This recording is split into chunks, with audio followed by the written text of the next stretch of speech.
Hey, it's Alex Bay here with another episode of the Startup Secrets Show. Today I'm joined by Christine Campbell.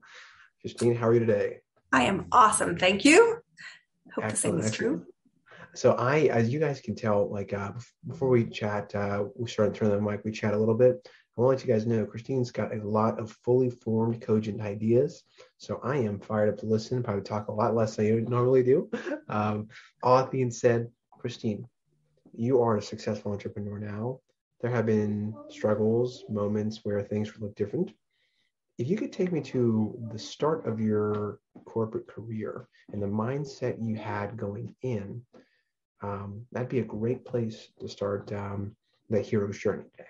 Yeah, I do have an eclectic career in a couple of different fronts. I've done everything from startup to very big business, some of the biggest companies on the planet. And I've worked successfully across different job functions. So when people say it's not possible to transition, I just never subscribe to that. But what really characterized my career journey, and certainly even today, my entrepreneurial journey, is that I knew this much. And I was really aware of what I didn't know. And the bridging of the gaps was always what drove me. And so whether that was a new industry, whether that was a new job function, whether that was a different part of the world, all of that was my journey. But I always thought that I know a little bit and I'm prepared to learn more, and I'm prepared to bridge the gap and build the bridges of people to recognize, we all reach success when we are connecting to each other, because we don't work in isolation, and we shouldn't, because it's lonely. And if it's not any fun, why are we doing it? But I did know from a really young age that I would be an entrepreneur. I had no idea what it would be and when it would transform. And I could never have imagined the path it took. But I did know when I was young that I wanted to go into companies and turn them around. I wanted to recreate. I wanted to take something that was maybe a little dented and polish it up. And it's interesting because that's a pretty recent realization when I go, wow, that's actually what I do now. But I didn't set out with this destination. And I think if you're not sure of the destination, always know this much I know. And if you're prepared to recognize all the other white space around you, you really, truly can see infinite potential. Why not pursue it? I love that. So put down in my notes there, right there. You were young, you said, hey, I want to go into these companies and fix them up. Christine Campbell, thinking like in my head, Carl Icahn, right? So you want much of a corporate, no, not a corporate raider. That's not a corporate raider as in breaking it apart, but building it up. Yeah, but actually helping people there. And so that experience was profitable in some skills and relationships for sure. But as everyone knows, if you work a job, there are unsavory pieces, especially towards the end, if that is how it goes. And so would you mind sharing, some of that underbelly? Yeah, absolutely. I call them plot twists, and like a hero's journey. We talk about that analogy. I use it a lot in my coaching world.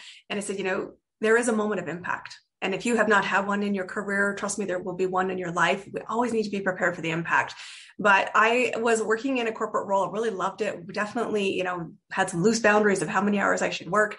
And I was away from home. I traveled a lot for my job, and I had a great day in business. I was, interestingly enough, helping small businesses all over Western Canada be more successful. So the mom and pops, the solopreneurs, the independent people who are growing and scaling businesses, I was mentoring them in a corporate role. And I had a great day of business. I'd had some really big wins, and I was, walking into the hotel, imagining a glass of wine and some emails on my horizon. And I looked up and went, wow, there's HR, my boss, and they're in the hotel lobby or in the bar. And I was like, okay, I know exactly what's happening. There's only one reason they're here, and I did not see it coming. I'll be honest, I didn't. And so that left a lot of soul searching around it, but they essentially created a massive detonation in my career and in my life, and got on a plane and flew home, and I didn't. Unfortunately, I actually spent the next 17 hours in that hotel room, far from home, 1,400 kilometers. And I had to make that heartbreaking phone call, which your audience probably can relate to. It's, sweetheart, I've just lost my job. I need you to tell the kids. I don't know what's happened, but it has. And I spent most of the night crying on the bathroom floor, completely candid. And it took me a bit of time to reboot, to come out of that darkness. But I did eventually. And that plot twist can happen. And I think, whether you choose to leave your corporate world, whether it chooses it for you, there's always going to be a turning point, and you need to go, well, what happens next? And get really clear. It's not a job title. It's not a salary expectation. It's about impact. It's about how do you create a life that you really enjoy. And what did you learn in the last ones, which were maybe out of balance or maybe didn't bring you joy, that you can shed and create the future you want? Because I will tell you, it doesn't matter whether we're talking in 2022 or any of the last decade. The only way to create job stability is to create it for yourself. Nobody is guaranteed a job. And I think now one of my great strengths is I'm unemployable because I have a real commitment and vision to being the change I want to see. And I can do that through the path of entrepreneurship. Rock solid. Oh man, so many gems in there. I took my notes. One really amazing resource you have and you're providing here is you have the ability to look back. Mm-hmm. And so we're going to talk about the amazing things you're doing, the next steps there.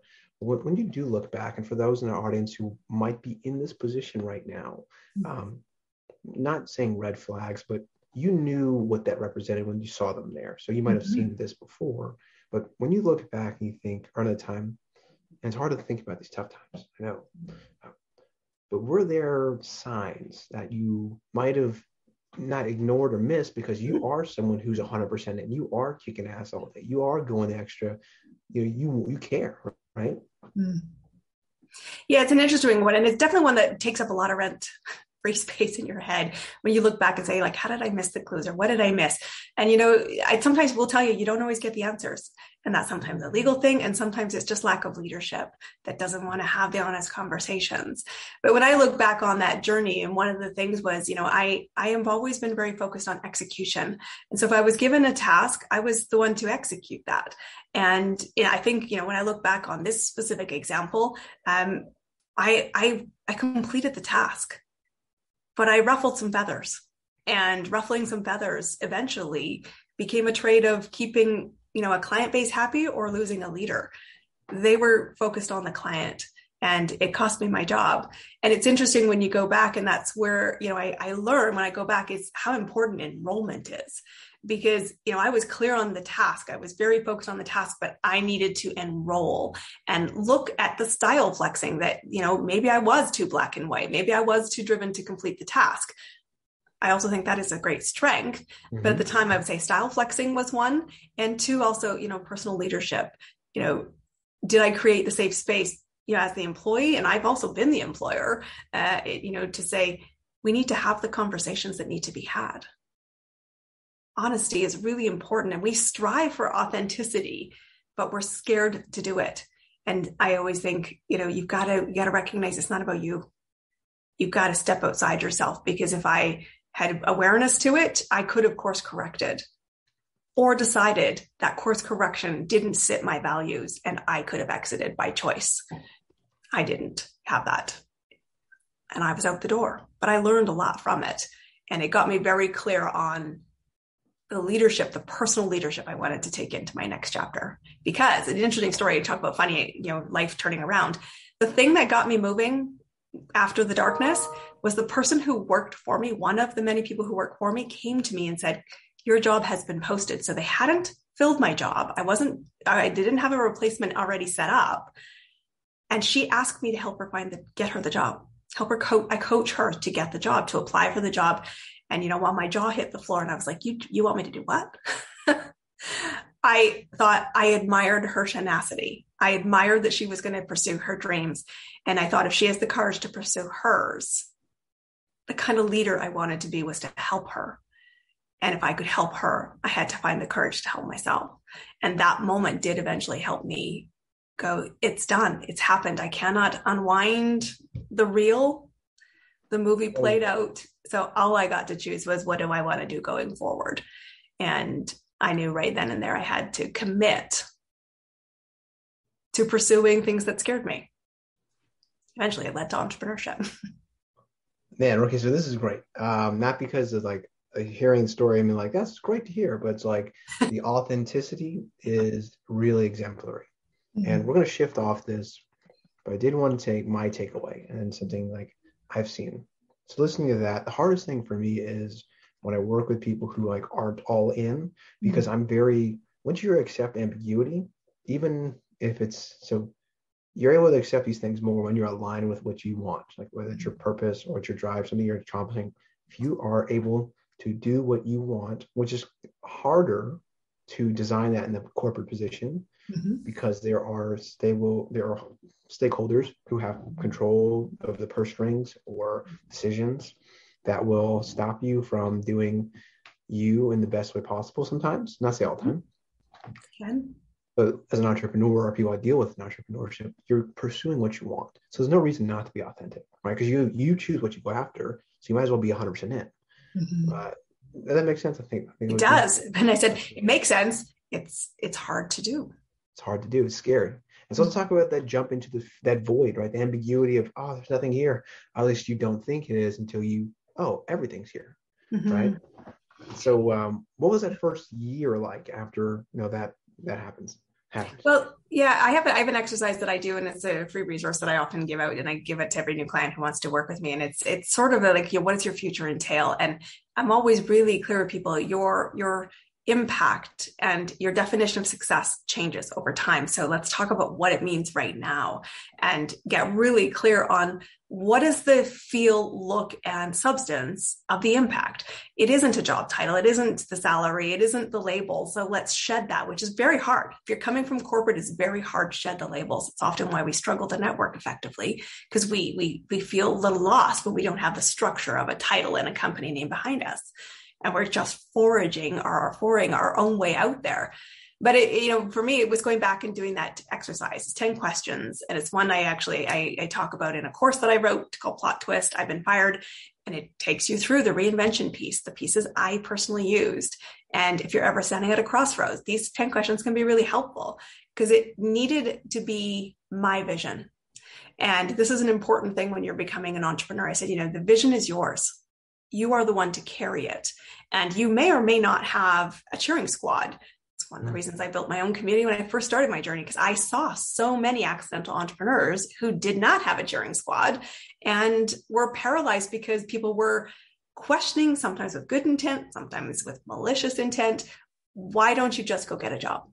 And I wanted a community where I said, if you decided the answer to these 10 questions and you got clear with the look and feel and you let go of expectations, it's amazing how much possibility is out there. And when I did the exercise, I started to realize, in hindsight, it's so obvious, but it wasn't at the time. I could create my own space instead of going back into the corporate world, which was certainly an option. And I pursued interviews and I did go work back in the corporate world for a while. It was really, though, getting clear, what does it look like? And then using those descriptions when I was meeting people and talking to people. And I always looked at the conversation as it could be a vehicle for something. It wasn't the destination in itself, but what dominoes could fall. And you don't know. I think we always want to know the next 10 steps. That's why we hesitate. We all think there should be ducks in a row before we move. Dominoes don't happen that way. And my life has unfolded in so many unusual ways, simply because I had the courage to take one step and not worry that I needed to have 10. And through that, I said, I got asked by someone in my network I hadn't spoken to in 10 years, who lived halfway around the world, and said, I think you're back in Canada. Don't understand what you're doing. I'm sure there's a good story, but do you want to have a conversation about a business opportunity? And it was so not on my agenda on Wednesday. But by Friday, I'd started my first business, and it led me to my second one. And the coaching came through my first business because people kept asking me, what the heck are you doing differently? Because you're not dabbling. You're not working 24/7. I was building my first business 1 hour a day, and it was doubling consistently. And people are like, what are you doing? I'm like, I treat my business like a business. And that seemed like a really simple statement. And then I looked at people who were like, yeah, we hear that in the early entrepreneurial space, in the startup space, but I have no idea what it means. You apparently know what it means. So could you share it with me? I'm like, sure. It's not rocket science. And I think we get scared because it is simpler than we think, because we think it needs to be complicated. I'm not saying it's effortless. I'm just saying if you keep it simple, simple is what will scale, simple is what resonates with people, simple is authentic, And simple is what can really, truly be where the magic is. It's simpler than you think. This is good. This is, really, really chock full of value here. So there's so much I'm going to work backwards there, right? So starting out 1 hour a day, compounding, you obviously had a plan in place and said, what is the highest value I can ascribe this hour to, or how did you go about that? Now I have other notes here, but we'll come back. Now this is interesting. Yeah, when I made the decision to start my first business, I did it independent of anybody else's permission. So that's a really important clue. The permission you seek is your own. It's not somebody else's. And then I said to my family and my husband, and I had teenage daughters at the time, said, I'm going to go do this. So while you guys are going to watch Netflix for the 1000th time on the rerun, I'm going to go build my business 1 hour a day. And that was the commitment of time I had, because I still had a very big corporate job and I started as a side hustle. And I knew which things were really important in the business, because I had a very interesting corporate career. I was in marketing, I was in sales, I was in operations. I had really good foundations. And I just knew that the most important thing in business isn't about creating the product. Like, I think we often get really caught up in, I need to have the product and then launch it. What I knew is I needed to create demand first. And I sometimes did things out of order, and it never worked really well when I did it out of order. But I was like, okay, so I need to spend 1 hour a day. And it was always about, income producing activities. It was about people. It was about conversation. It was about getting clear on my value and listening. And when I did those things consistently first, I started to create demand towards my business. And I always think what's so interesting about my audience and who I serve as a coach, we often think, I can't find clients. I'm like, there's 8 billion people on the planet. There's somebody who needs what you've got. But we're like, but I've launched this product and there's crickets. And I would say, you know why? Because you have subscribed to the Kevin Costner Field of Dreams business strategy. If I build it, they will come. And guess what happens? Crickets infest your field. And you're stuck there wondering, well, it's so awesome and the value is so amazing. How come nobody sees it? I'm like, you never created the demand. And you sound like everybody else. And that's a problem. And we can fix it easily. And when you do that well, and you do it consistently, and it doesn't matter whether it's 1 hour or a full-time commitment, the process, strategies, the foundations are all the same. Guess what happens?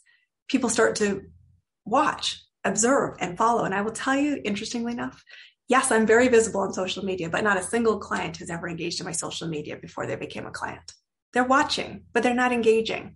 Show up anyway, but show up with value, because then they pop into your universe and say, tell me what it's like to work with you. And could you imagine how different your experience would be as an entrepreneur if that was your norm instead of you were struggling to hunt for clients? I knew how to create demand. I learned that in the corporate world. I was doing it 1 hour a day and my business was doubling.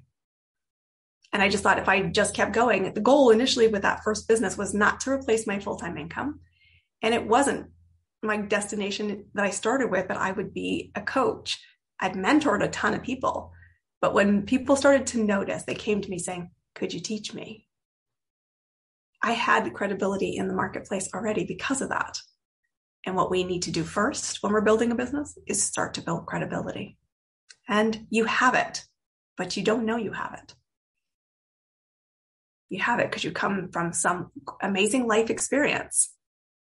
And suddenly you think, well, I'm a brand new entrepreneur. I don't have it. So what about those years you've learned? I didn't start being a coach on day one. I had 30 years of experience coaching in life. I wasn't a new business. I had a new name in my business, but I didn't have new skills. I had the scars in my back. I had the good cycles and the bad cycles. I had made millions and millions and millions of dollars for other people. I had credibility. I just needed to message it and articulate it and get visible. And that doesn't mean spend a ton of money. In fact, I spent the first 2 years in my business without a website. It's possible. Blow your mind, right? I love that. I also like how you're like not just the train of thought, like the emotional train of thought there. Like I can feel what you're telling me. Appreciate that. And our audience does as well. So you mentioned you got clear on your value and you look back at a lot of experiences. And one thing I put in my notes earlier, all these notes are threading together now. I didn't ask it, but I will now, is when you look back, when did you feel like you had value to bring to the marketplace on your own?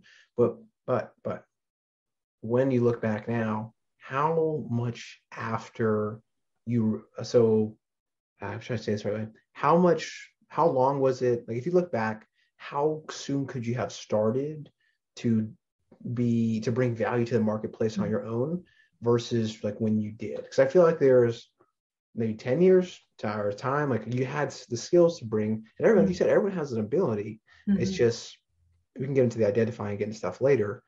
But looking back, was there a gap there? Yeah, it's interesting. The one of the things that I think is the hallmark of, the catalyst was the same catalyst it was early in my career when I moved my first change of function. So I had started in the marketing space, particularly in the brand and in the story piece. I love stories and a storyteller by nature. And by the way, international best-selling author, Christine Campbell. Yes, I am an international best-selling co-author. It's interesting, but I was in the marketing space, and I wasn't on the aesthetic side. I was on the story side. And the thing that got me into sales, interestingly enough, was I was like, so what? And I'm very famous for my so whats because that's what really is a hallmark of my coaching. But I kept saying, so it's beautiful. Who cares?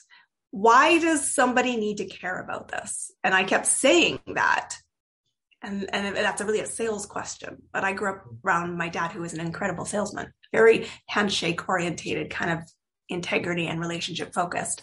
And that eventually led me into a sales role because I kept saying, guys, in order for us to effectively sell this through, which is communicating value and somebody picking it up, not just talking it, but receiving it, I asked the question, so what? And I always then I ended up in sales, and then I kept saying, so what? Well, now we have a great idea if somebody buys into it, so what? How do we get it to them? Well, that ended up in the operations component of my career trajectory. And so when I look at my decision to go into business, I kept really focused always on asking myself that question. And now I ask it of my clients. What's the so what? Because we all think the value is so obvious that we just state it and leave it hanging and then wonder why the crickets are still really loud, because we haven't tied the value to the impact of why it matters to your ideal client, to your prospect, what phrase you'd like to call them, your new best friend, essentially. And what we get really focused on is our solution and think that it's obvious. It's not obvious because they're not looking for a solution. They're living in a problem. And you've got to be able to get clear on what's the problem. And the problem's never the problem you think it is. You got to dig deeper. So what? I have a problem. So what? What does it cost me?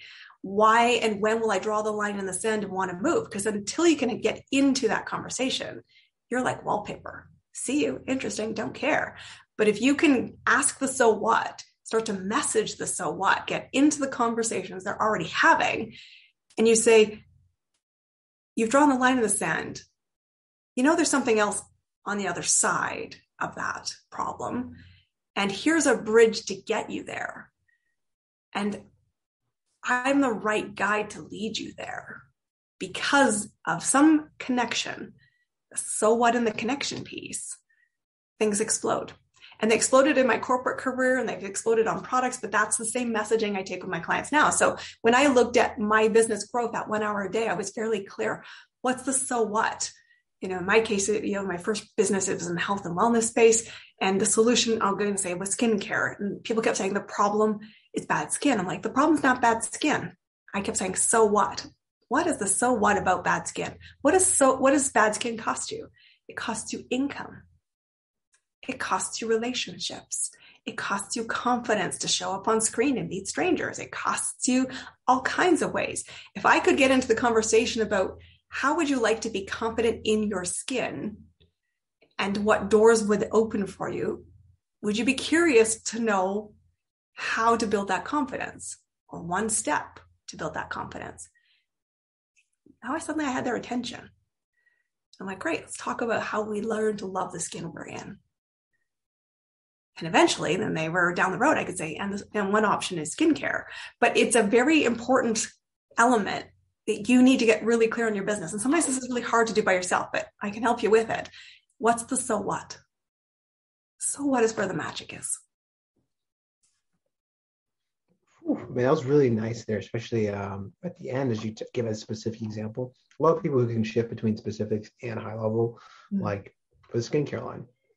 One of the things like being in the space and being like my demographic, younger person in entrepreneurship compared to the others who I might interview.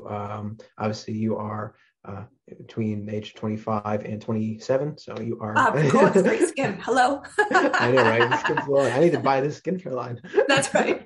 I can help you. Still true. But the idea there is, I can only speak so much to the experiences I have. So I love seeking out new people to listen to, new books to read, new product, new information.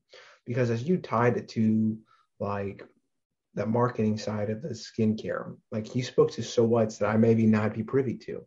And so like in my experience, it's like I'm still like interesting. This is maybe less of a teaching point, but for people just to look at themselves and even look at myself now, it's like still so much to learn. Like there's still things I don't know. And that's like a really good example of not only communicating information like that, but also utilizing it in a business sense. You never have all the answers. You know, this is an important thing. You never have all the answers, but the best way to learn the so what is a simple one. Again, I love my simplicity. Go have a conversation with somebody. Ask the question, what is this costing you? And listen. Okay. And then say, imagine if that wasn't the case. What is it costing you? Okay, I'll put this in my sales script. This is a very simple, and yes, it is selling. And this, you know, and this is the truth. This is influencing. The goal is to spark curiosity and to feel connection. I'm not selling you bad skin. I'm not selling you skincare in that example, but I'm planting a seed that imagine if that wasn't true. Are you curious?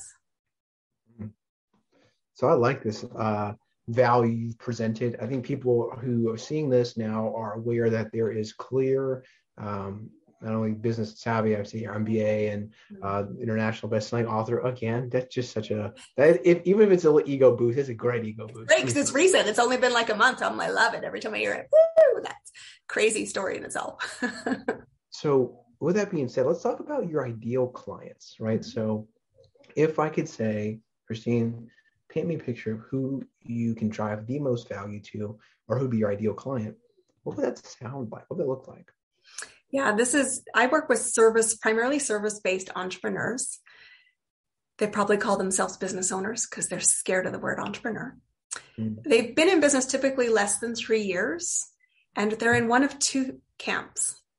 They are struggling to find their first client, or they've had their first client and can't find their next, and they can't repeat success.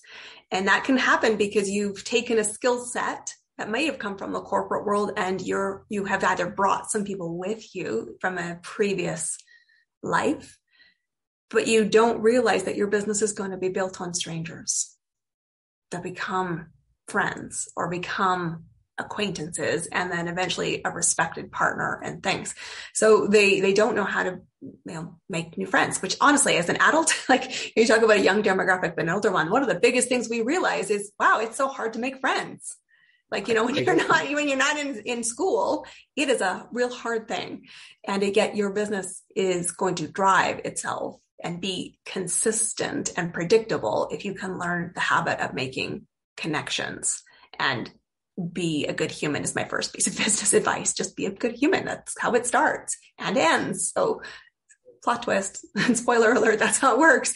But, it's an interesting one because I look at that and go, okay, if the world was really simple and you wanted to learn to make friends, you got to realize that you're going to need help.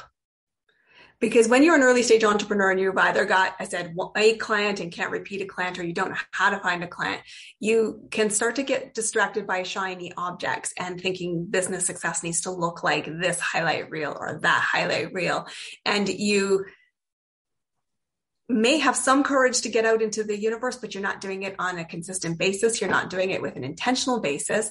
And if you keep doing something that is broken over and over and over again, I think it's the definition of insanity. And I will tell you, you with enough tenacity and vision, you will always get there. I knew I would get there.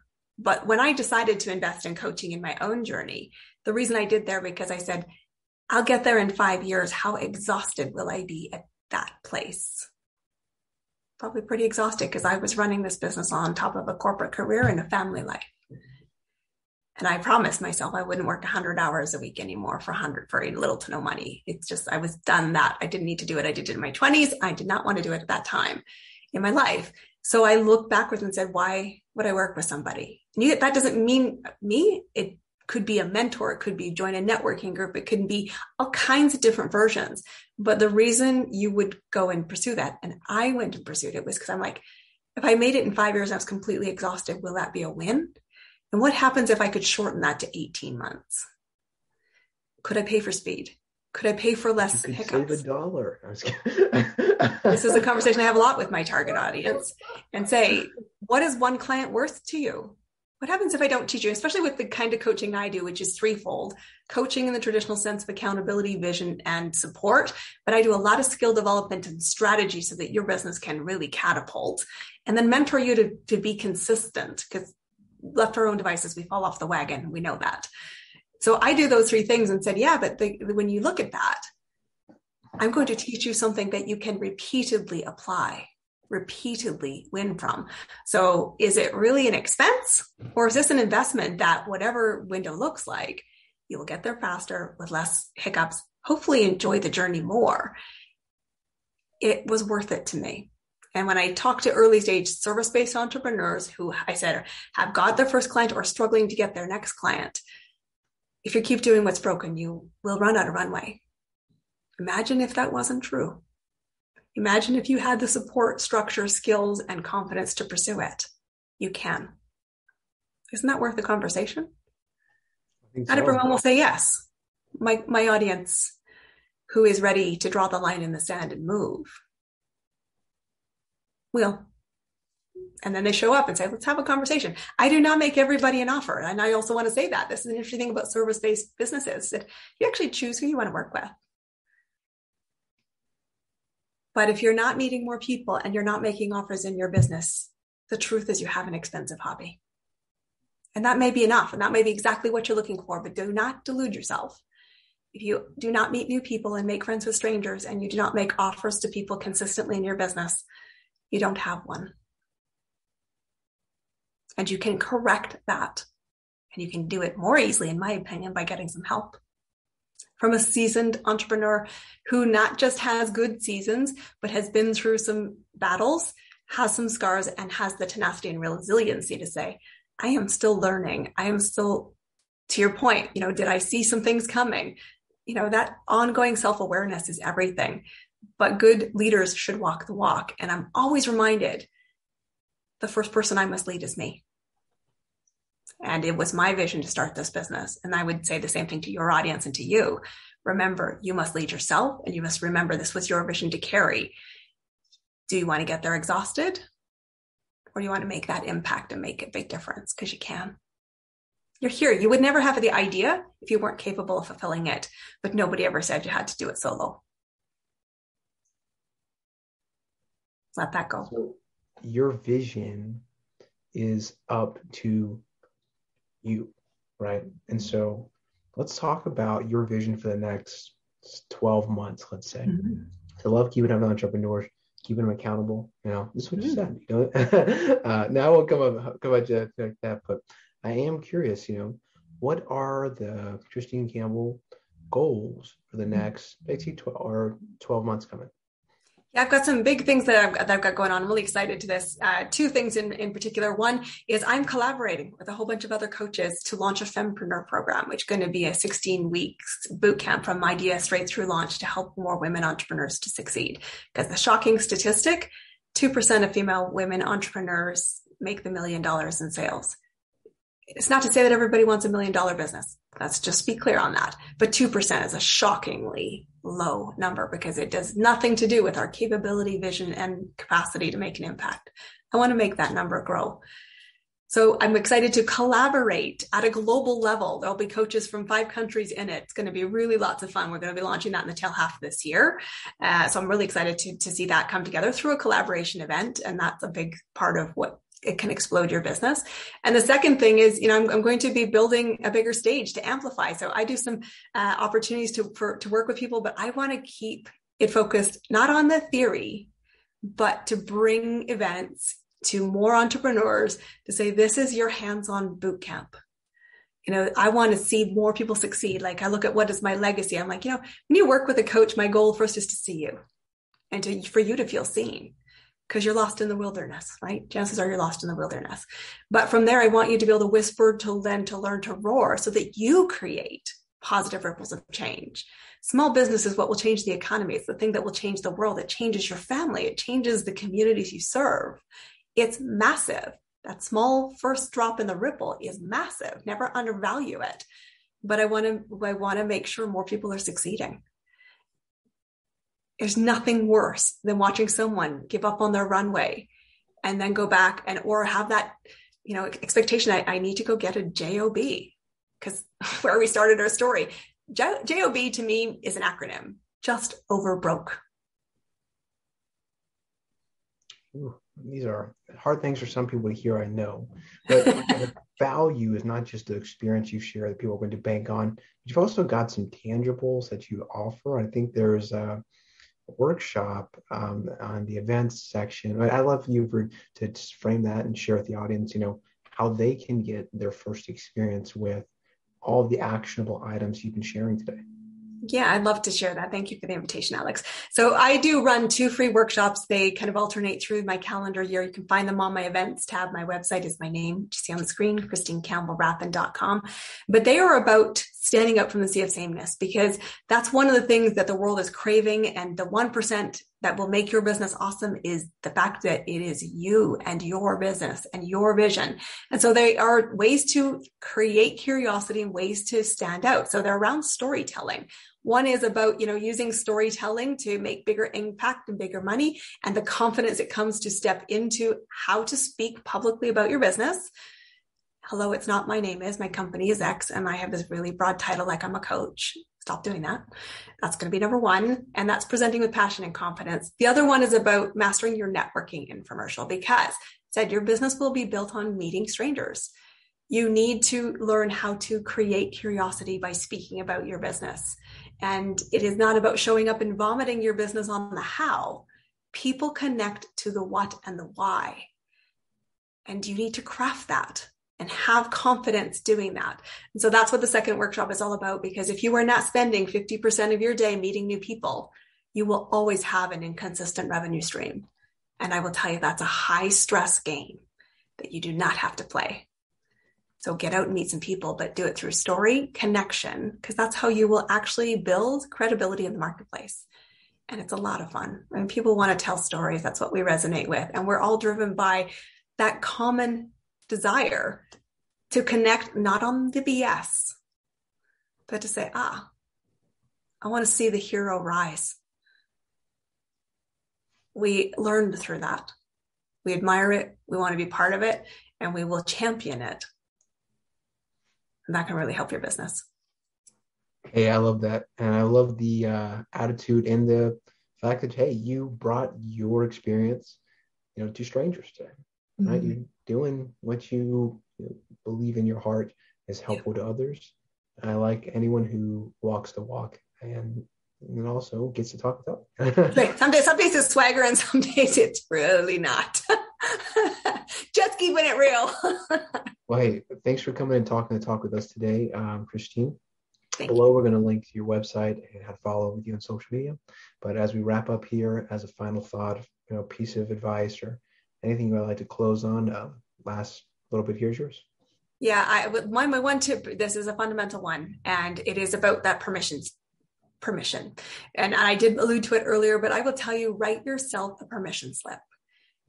Just like when you were in school, because there's 40,000 thoughts or 60,000 thoughts somewhere in that range that go through your head every day about why it won't work, why it's so hard, this litany of complaint, and that sometimes isn't even your own voice, it's somebody else's.